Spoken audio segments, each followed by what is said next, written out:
धुरंधर movie का ये scene तो आपको याद है ना, फेक करेंसी, हवाला और ब्लैक मनी से पूरी इकोनॉमी को अंदर से खोखला कर देना। मिड 2000 से इंडिया में फेक इंडियन करेंसी नोट्स का सर्कुलेशन तेजी से बढ़ रहा था। नोट्स इतने हाई क्वालिटी थे कि एटीएम मशीन्स भी पकड़ नहीं पा रही थी। उस वक्त पे देश में कांग्रेस की सरकार थी। 2011 में फाइनेंस मिनिस्टर प्रणब मुखर्जी के टेन्योर में करेंसी पेपर सप्लाई पर सीरियस क्वालिटी इश्यूज आए।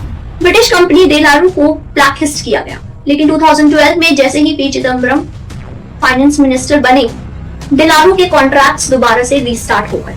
इसी पीरियड में एक डिस्टर्बिंग पैटर्न सामने आया। पाकिस्तान से आने वाले सुपर नोट्स इंडियन करेंसी जैसे एडवांस सिक्योरिटी फीचर्स दिखाने लगे।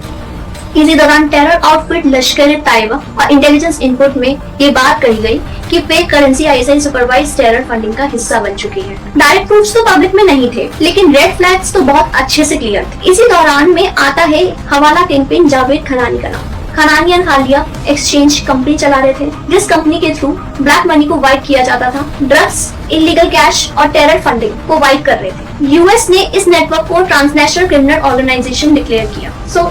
थैंकफुली 2014 में बीजेपी गवर्नमेंट आई, सिस्टम को थोड़ा टाइटली लिया गया और स्ट्रिक्ट एक्शंस लिए गए इसके खिलाफ, और 8 नवंबर 2016 को 500 और 1000 नोट्स पर स्ट्राइक हुआ। एक ही रात में फेक करेंसी बेकार, हवाला नेटवर्क्स पर स्ट्राइक, टेरर फंडिंग को एक बड़ा झटका। डीमोनेटाइजेशन से काफी सिचुएशंस कंट्रोल में आई।